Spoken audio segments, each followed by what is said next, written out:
Hey there, welcome to our Old Testament series. I had begun teaching our high school class, Sunday school class, through the books of the Old Testament. We got all the way through Nehemiah when COVID hit. So we're picking back up again. I hope to record them each week. So if it's something that you'll be interested in, I hope you'll find some joy. We're going to do the book of Esther today, which is very exciting. I use the ESV version. Yours may be a little bit different from that, but we can keep up together and study God's book together. The interesting thing about the book of Esther is that God's name is not mentioned in this book of the Bible. And that's a rare thing, of course. But his presence is all throughout it.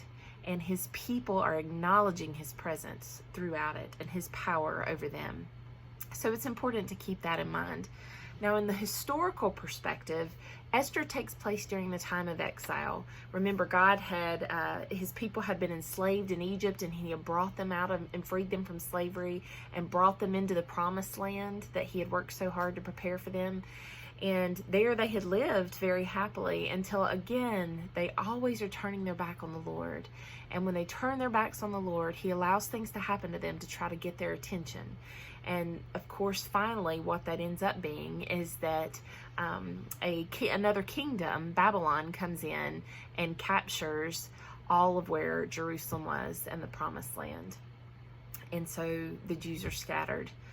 Same thing happens with Assyria. Assyria comes in and conquers another part of it. But at this time, Persia is in charge. Persia's come in and captured everybody.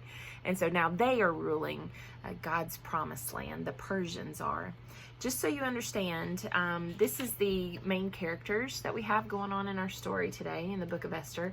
King Xerxes is here. He is the Persian king who is ruling over the promised land at this time. He also goes by the name Ahasuerus. So if you see that in your book, it's the same king. Don't get confused.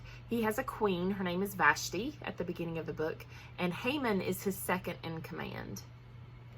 That's the Persian side. On the Jewish side of this story, we have Mordecai. He's one of the Jewish leaders of the community. And he is helping to raise a younger cousin. He probably considers her like a niece and he her uncle. But her name is Hadassah.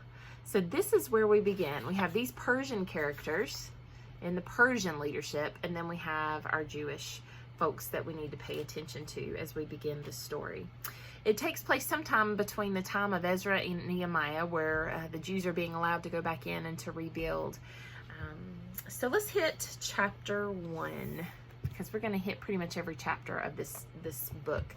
So Xerxes, or Ahasuerus, is the Persian king, and he owns control of Jerusalem, essentially. He is extraordinarily wealthy. If you look in chapter 1, verse 6, it gives us a picture of how much money he actually had. Look at verse 6. There were white cotton curtains and violet hangings fastened with cords of fine linen and purple to silver rods and marble pillars and couches of gold and silver on a mosaic pavement of porphyry, marble, mother of pearl, precious stones, and it goes on and on. This king was extraordinarily wealthy. And whenever you're extraordinarily wealthy, you can have lots of excess of things that maybe even you shouldn't. And so that's where we are in chapter 1 with this wealthy king, because he throws a party. It's actually a month-long party where there's lots of drinking and lots of people. And he gets very drunk one night, and he asks that Queen Vashti, his queen, come and appear before he and his friends in her crown. Some scholars assert that what he asked her to do was come in only her crown, meaning her birthday suit. I can't find that in here. Maybe Hebrew scholars can correct me. You're welcome to make a comment and let me know. All I see is that he did ask her to appear in her crown. And regardless of whether she had clothes on or not, that would be very degrading to appear before a bunch of drunken men just to be shown off for your beauty. And Vashti said, you know what? That's below my standards. I am not doing that. I'm not going to go appear before these drunken men. Whatever the reason, whatever the insinuation, she refused. And we know that it's never a good idea. Well, there's consequences when one refuses the king, especially in the Old Testament times. And so there is a consequence for Vashti. You know what? A lot of my high schoolers thought, she's dead, he killed her. No, he didn't. But he did banish her. So now he does not have a queen. No queen. Maybe he woke up the next day and thought, man, I don't have a queen anymore and I need one. Or maybe he regretted it. I don't know. But regardless, he was left without a queen. What does he do? He sends all his men into the land to scour the land for the most beautiful women. And he's going to bring all these women into his harem. And he is going to do an Old Testament version of The Bachelor. I don't know how many of you watch that TV show. Kind of makes me yuck. But, you know, some people really enjoy it. And the story goes that the contestant is there looking for a mate. And all these people are brought in for that person to choose from. They go on dates. They try to figure it out. And then at the end, there's this big proposal. And supposedly they live happily ever after. Well, that's exactly what King Xerxes is doing. He's bringing all these women in so that he will have a choice for the next queen. And there's a city called Susa, which is where Mordecai lives with his younger cousin, Hadassah. Apparently, she's an orphan.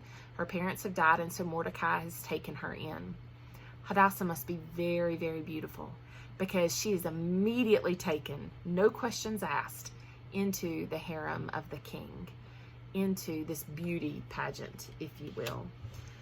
As she's brought into the palace, she immediately adopts her Persian name. So Hadassah is her Jewish name. What is her Persian name? Her Persian name is Esther. Esther goes through 12 months of beauty regimens. 12 months they spend on their skin and their hair and their nails and teaching them how to walk and talk, their breath, whatever. I don't even know what all they did. They just did 12 months worth of this training. And let's look at chapter 2, verse 17. When she's brought in with all the other women to be chosen, this is what happens. The king loved Esther more than all the women, and she won grace and favor in his sight more than all the virgins, so that he set the royal crown on her head and made her queen instead of Vashti. So now I will fill in Esther's name here under King Xerxes. He has a queen now, and his queen is Esther. We know that through the history books and tracing biblical history backwards as well, that Esther was crowned around 479 BC. So that's a little less than 500 years before Jesus is born. So it wasn't that long ago in history, honestly. Mordecai sticks close to the palace. He wants to be there in case he's needed. And he overhears a plot to kill the king. Let's skip to chapter 2, verse 21. It says, in those days, as Mordecai was sitting at the king's gate, Bigthan and Teresh, two of the king's eunuchs who guarded the threshold, became angry and sought to lay hands on King Ahasuerus. And this came to the knowledge of Mordecai, and he told it to Queen Esther, and Esther told the king in the name of Mordecai. So he reports this to his cousin. She immediately goes into her husband and says, Mordecai has told us there's this plot. The two murderers are taken and killed, possible murderers are taken and killed, and the king's life is saved, and it's all done in Mordecai's name. Esther gave him full credit for it. It's a heroic act that saves this pagan king's life. Remember, Xerxes is a pagan. He is not a believer at this time, but his life has been saved. Chapter 3, we're introduced to this guy down here, Haman. He is like the second in command. He's like the vice president, if you will, of the situation. And we are introduced to him. He is evil.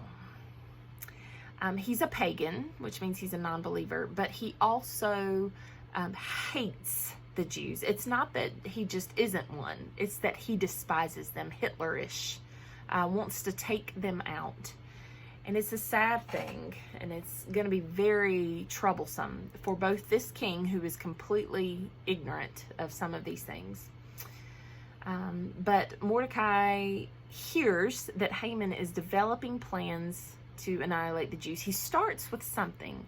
He says, you know what, I'm not going to annihilate them right away. I'm just going to tell them that they can't bow down to anybody but the king and me, of course, is what Haman says. He doesn't want them bowing down to the God or anybody else. And of course we know that we bow down to the Lord. It's who we bow down to. So Mordecai sees this coming, and he's not happy about it, of course, because he knows where it's headed, and he runs to Esther with Haman's evil plot. So here we go again. Let's look at chapter 4, verse 8. It says, Mordecai also gave him a copy of the written decree issued in Susa for their destruction, that he might show it to Esther and explain it to her, and command her to go to the king to beg his favor and plead with him on behalf of her people. So the plot's escalated from just, bowing down to Haman and the king, but now they're going to be murdered. And Mordecai has this piece of paper that has this edict on it, and he takes it off the wall and he runs it to Esther. And he says, look, all God's people are going to be killed. I don't know what Haman's telling you. I don't know what he's saying at the court, but he is out to kill us. And that includes you, my beloved. Because up until this point, she's been using a Persian name. Nobody knows Esther is a Jew. Esther hesitates. This could be scary, a scary situation to confront. Much more than saving the king's life, this is about saving other people and Jews. So Esther's nervous about this one. Here's her reply. Look at verse 11. She says, all the king's servants and the people of the king's provinces know that if any man or woman goes to the king inside the inner court without being called, there is but one law to be put to death, except to the one to whom the king holds out the golden scepter, so that he may live. But as for me, I have not been called to come into the king these 30 days. So she sends back these reasons for terror, which are all good reasons. She's like, look, if I go in to try to see my husband in public court and he has not called for me, I could die. I could risk my life just doing this. He might extend his scepter to me and bid me to come in, but I don't know what he's going to do. And as a matter of fact, I have not seen him in 30 days. Maybe I'm not as valued to him as I thought I was because he hasn't been around. She's terrified. And this is Mordecai's reply, and this rings in my ears. Look at verse 12, chapter 4. And they told Mordecai what Esther had said, and then Mordecai told them to reply to Esther, do not think to yourself that in the king's palace you will escape any more than all the other Jews. For if you keep silent at this time, relief and deliverance will rise for the Jews from another place. But you and your father's house will perish. And who knows whether you have not come to the kingdom for such a time as this. He minces no words with her. He says, if you think that you can say, I'm not going to help, that God won't still rescue us through somebody else's hands, you're completely wrong. He said, and another thing is that God has placed you in this position for this time to save his people, to be brave and bold. That's an amazing gift, and that resonates through my head. And I challenged our high schoolers, where has God put you? And what is he asking you to do in that position in this time? Are you a leader on the football team? Be a leader on the football team. Be kind and good and strong and brave and defend the defenseless. Are you a leader in scouts? Be that leader. Are you one of the smarter kids in class? Then be that kid. Are you a loner kind of hanging around with yourself? Then there's other kids that need that from you. Wherever you are, God has a purpose and a plan for it. So what were you put on this earth this day to do? That was Mordecai's question back to her. They decide to fast, which is always wise, to fast and pray in preparation for figuring out how to handle this. Chapter 5, Esther knows she has to act. She gathers up her courage and she goes in to see her husband. And thankfully, he welcomes her forward. That shows how pleasing she was to him. She goes into there, and with a well thought out plan, with a genius plan, she says, I want you to come to dinner at my house tonight with Haman. I want both of you to come to my house for dinner. That's all. It's a non-threatening invitation. Why did she go this route instead of going in guns blazing, pointing at Haman and talking about the evil he's done? Because there's a crowd watching, and she knows this is not the way to handle her husband, and this is not the way to handle the situation. There was all kinds of things that could have happened in that moment. Her husband would have been embarrassed that he didn't know anything about this plot, that his name is being used throughout the kingdom for this evil. I mean, it would have been a devastating thing. So instead she says, you and Haman come to dinner at my house. Genius plan. They come to her house that night. They have a lovely dinner, a wonderful dinner, and she never says a word about the plot. She's making it warm and supple and saying, this is the environment where I am. I'm a loving person, and it's just a genius plan that she does. She entertains them that night. Chapter 6, though, the king goes home, and during the dinner, she says, I want you to come again tomorrow night. Okay, and they've had such a pleasant time. Makes sense. They could go again tomorrow night and have another pleasant time. But after the first dinner, the king goes home and he cannot sleep. Isn't that interesting how God does that? He can't sleep. What does he do? Look at chapter 6. We're going to read a lot of this, so you may want to tune in. It says, on that night, the king could not sleep, and he gave orders to bring the book of memorable deeds, the chronicles, and they were read before the king. And it was found written how Mordecai had told Bigthana and Teresh, two of the king's eunuchs, who guarded the threshold and who had sought to lay hands on King Ahasuerus. And the king said, what honor or distinction has been bestowed on Mordecai for this? The king's young men who attended him said, nothing has been done for him. So he can't sleep, and he's having these chronicles read to him, and he remembers how Mordecai saved his life, and he's like, wait a minute, did we do anything for him? And the young dudes are like, no, sir, we didn't do anything for him. Amazing how God works. Amazing. He is prepping this whole situation the whole entire way. Verse 4, and the king said, he must have heard some noise, because he says, verse 4, and the king said, who's in the court? Now Haman had just entered the outer court of the king's palace to speak to the king about having Mordecai hanged on the gallows that he had prepared for him. So Haman has built this big gallows to hang Mordecai from in his own yard. In his own yard. So he's coming in to ask the king for permission to do it. But the king just read about how Mordecai saved his life. Amazing how God works like that. Verse 5, and the king's young men told him, Haman is there, standing in the court. And the king said, let him come in.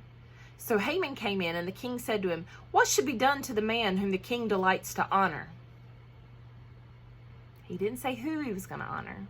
He just said, what should be done for somebody that I want to honor? This poor king is clueless. Clueless. And Haman said to himself, who would the king delight to honor more than me? Haman thinks it's him. Man. So this is what he says. Haman said to the king, for the man whom the king delights to honor, let royal robes be brought, which the king has worn, and the horse that the king has ridden, and on whose head a royal crown is set. And let the robes and the horse be handed over to one of the king's most noble officials. Let them dress the man whom the king delights to honor, and let them lead him on the horse through the square of the city, proclaiming before him, thus shall it be done for the man whom the king delights to honor. Then the king said to Haman, hurry, take the robes and the horse, as you have said, and do so to Mordecai the Jew, who sits at the king's gate. Leave out nothing that you have mentioned. I cannot imagine how Haman's stomach dropped when the very man he was plotting to murder is revealed to be the one that the king wants to honor. Verse 11, so Haman took the robes and the horse, and he dressed Mordecai, and led him through the square of the city, proclaiming before him, thus shall it be done to the man whom the king delights to honor. Then Mordecai returned to the king's gate, but Haman hurried to his house, mourning and with his head covered. Man, that was hard to stomach for evil old Haman. Goodness gracious. The very night after that is another dinner party. I'm sure Haman didn't feel like going, but the king had summoned him to Esther's house for that second dinner party, and to Esther's house he must go. Chapter 7, verse 1. So the king and Haman went in to feast with the queen Esther, and on the second day, as they were drinking wine after the feast, the king again said to Esther, what is your wish, Queen Esther? It shall be granted you. And what is your request? Even to the half of my kingdom it shall be fulfilled. She's so pleasing to him that he's like, I'll give you anything you ask for. Amazing how God is pushing a pagan heart to fulfill his will for his people. Then Queen Esther answered, if I have found favor in your sight, O king, and if it please the king, let my life be granted me for my wish, and my people for my request. For we have been sold, I and my people, to be destroyed, to be killed, and to be annihilated. She asked for her life and for the lives of her people. This poor, clueless king has no idea what she's talking about. Doesn't understand. Go on to verse 5. It says, then King Ahasuerus said to Queen Esther, who is he and where is he? Who has dared to do this? So he gets his dander up. He's like, who's threatening my wife? Who? Who's threatened this Mordecai who saved my life? Who is it? I'll take him out. And Esther said, here's the moment. A foe and enemy, this wicked Haman. Then Haman was terrified before the king and queen. She made her move. She did it right. What's the king's verdict? Go to verse 9. Then Harbonah, one of the eunuchs in attendance on the king, said, moreover, the gallows that Haman has prepared for Mordecai, whose word saved the king, is standing at Haman's house, 50 cubits high. And the king said, hang him on that. So they hanged Haman on the gallows that he had prepared for Mordecai. Then the wrath of the king abated. Wow, vicious justice. Vicious justice being executed there.